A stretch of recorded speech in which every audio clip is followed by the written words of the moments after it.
Good evening, my dear friends.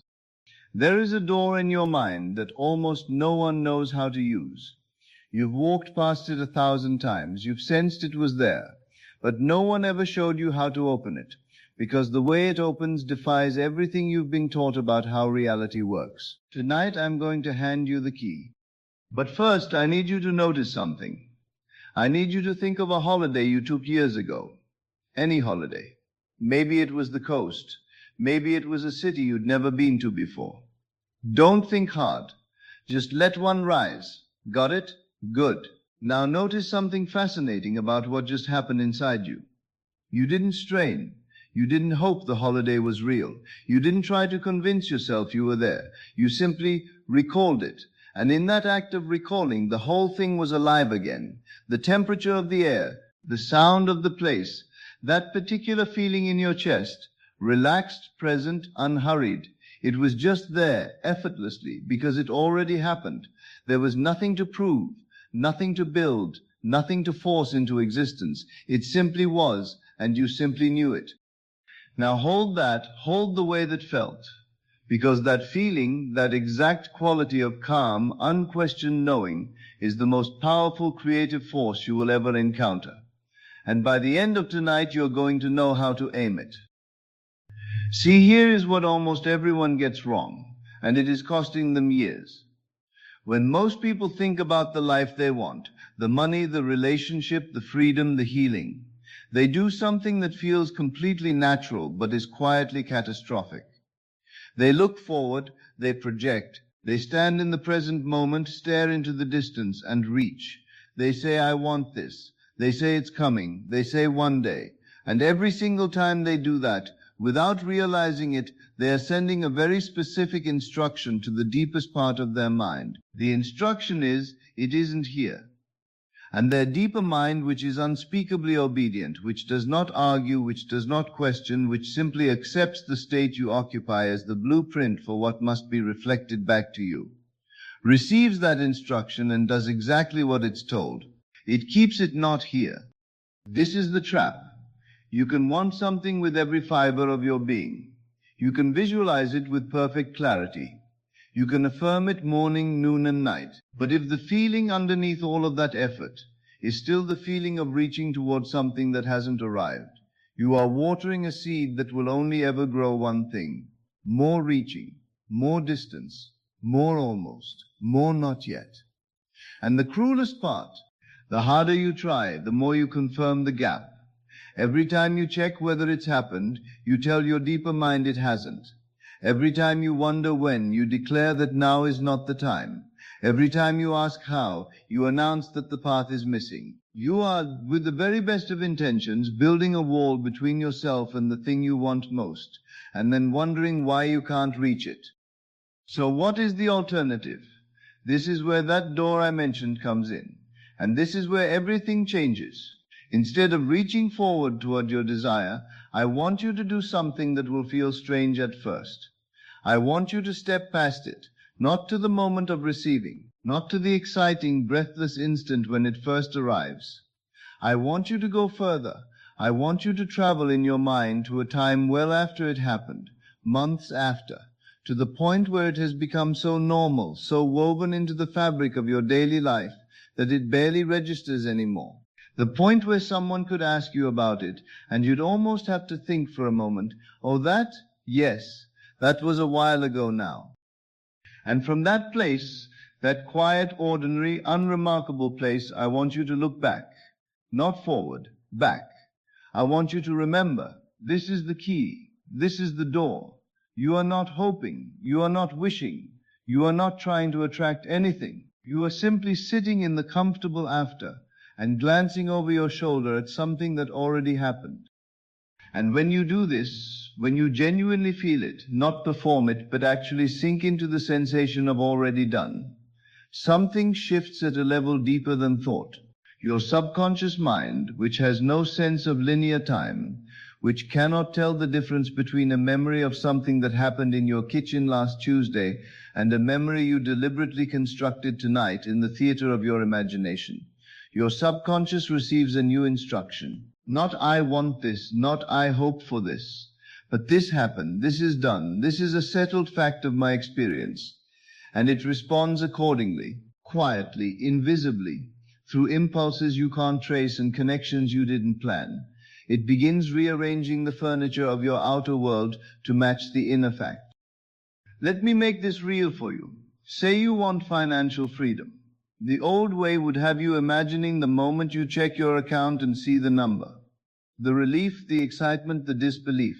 And that feels good, it does, but it keeps you permanently standing at the threshold, forever in the gasp of arrival, which means forever in the state of not quite there. Instead, try this. Close your eyes and leap ahead. 4 months past the money arriving. You are sitting somewhere comfortable. Maybe it's a new place, maybe it's the same place, but everything feels different because the weight is gone. The weight you carried so long you forgot it was there, gone. And you're just sitting. Maybe there's a cup of tea going cold beside you because you got lost in thought. And someone, a friend, a sibling, mentions money in passing, and you feel almost nothing. Not because you don't care, but because the crisis is so far behind you now that it belongs to another chapter entirely. And in that moment, casually, the way you'd remember anything, you think, I still can't quite believe how it all worked out. I remember when that call came through. I remember sitting down afterward because my legs felt strange. I remember telling Sarah and the silence on the other end before she started laughing. That was what, 4-5 months ago now? Feels like longer. Do you feel that? That is not visualization. That is not affirmation. That is memory. Constructed, yes, but felt with the same unforced, settled, undramatic weight as any real memory you carry. And that weight, that ordinary, unremarkable weight, is what your subconscious responds to. Let me tell you about a man I spoke with who had been trying to manifest a new career for over a year.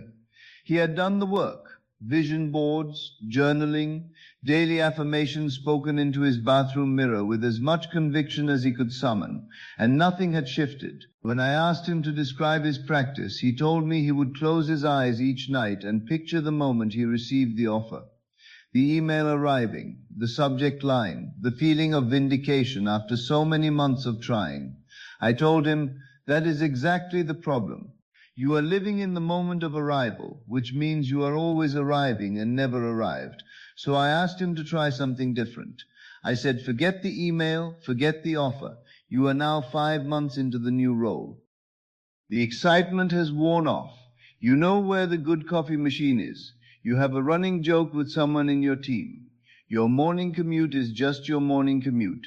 It's Tuesday and it's raining and you're thinking about what to have for lunch. Now, from that place, that beautifully boring, ordinary place, remember the day it all started. Remember the old job, the frustration, and then the sudden turn. Remember telling your partner, remember their face. Remember the strange feeling of your last day at the old place, clearing your desk, thinking, I can't believe this is actually happening. But think it the way you'd think about anything that happened months ago, with fondness maybe, but without urgency, without grasping, without need. He practiced this for 11 days. On the 12th, a former colleague he hadn't spoken to in 2 years sent him a message about a role that had just opened up. It was in almost every detail the position he had been imagining. He told me later that the strangest part wasn't that it appeared, it was how it felt when it did. It felt like, of course. It felt like remembering. That is the signal. When your desire begins to feel like something you're recalling rather than something you're chasing, you have found the frequency. You are no longer transmitting want, you are transmitting done. Now here is what I want you to do with this. 3 times a day, very briefly. In the morning before your feet touch the floor. Before the day has had a chance to tell you who you are and what's missing. Close your eyes for 2 minutes. Place yourself in the after, not the moment of getting, the after. Months after, where it's settled, where it's normal, where it's just your life. Glance backward. Remember one detail, a conversation, a feeling, a specific moment from when it all changed. Let the feeling of that happen land in your chest, and carry it with you as you rise. Throughout the day, whenever the desire crosses your mind, and it will, notice the direction of your attention. Are you leaning forward? Are you hoping, wondering, checking? If so, gently turn around. Face the other way. You are not moving toward it. It is behind you. It already happened. Even if you hold that posture for just 5 seconds before the old habit pulls you back, those 5 seconds matter more than you know. And at night before sleep, this is where the real work lives.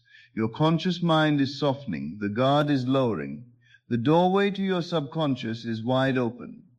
This is when you teleport fully. Close your eyes and be there, in the ordinary after, in the settled life, in the quiet reality of already done. Create the memories, not grand cinematic scenes, small ones, the kind that actually stick, the sound of a voice, the feel of a surface under your hand, the way light falls across a room that is yours, the unremarkable Tuesday afternoon in a life that once seemed impossible and is now simply, quietly your life. And fall asleep there, not in the wanting, not in the hoping, in the remembering. Let sleep take you from inside the feeling of done, and your subconscious will work through the night with a clarity and purpose that your waking mind could never match. And here is the deepest truth beneath everything I've shared with you tonight, the one I want you to sit with long after this is over. You are not really creating anything. You are not building your desire from scratch with the power of your mind. What you are doing is far more elegant than that. You are recognizing something that already exists. In the deeper dimension of reality, the one that sits beneath time, beneath sequence, beneath the slow unfolding of physical experience, your desire is already fulfilled. It is already real. It is already done. Not tomorrow, not eventually, now. In the only now there is. The physical world, this dense, beautiful, stubbornly slow world of form and matter, is always the last to reflect what is already true in consciousness. It is the echo, never the voice. And when you speak with the quiet, settled authority of someone who remembers rather than the desperate urgency of someone who hopes, the echo has no choice. It must answer. Your desire is not ahead of you. It is not somewhere in the distance, waiting for the right circumstances to align. It exists now, fully formed, fully real, in a dimension you can access anytime you are willing to stop reaching for it and start remembering it. The only thing standing between you and the life you want is the direction of your gaze. Turn around. It's already behind you. It already happened. All you have to do, the only thing you have ever had to do, is remember. So tonight, as you close your eyes, don't wish, don't hope, don't reach. Settle into the quiet, ordinary after. Let the desire become a memory. Feel the plain, undramatic weight of something that simply is, and rest there. Let that be the last feeling you carry into sleep. Not longing, not effort, not faith summoned through gritted teeth. Just the soft, certain, unmistakable feeling of already done. And watch, with patience, with calm, with the steady knowing of someone who remembers, as the world around you quietly rearranges itself to match the truth you've already touched. Thank you and good evening. As always, thank you for joining me on this journey into the depths of consciousness. Remember, you are not here by accident. You are here because your soul is ready for this truth. Take these teachings and let them transform not just your mind, but your entire reality. Until we meet again in consciousness, keep assuming your greatness and living from the end of your desires. This is Best of Lectures, and I will see you in the next video.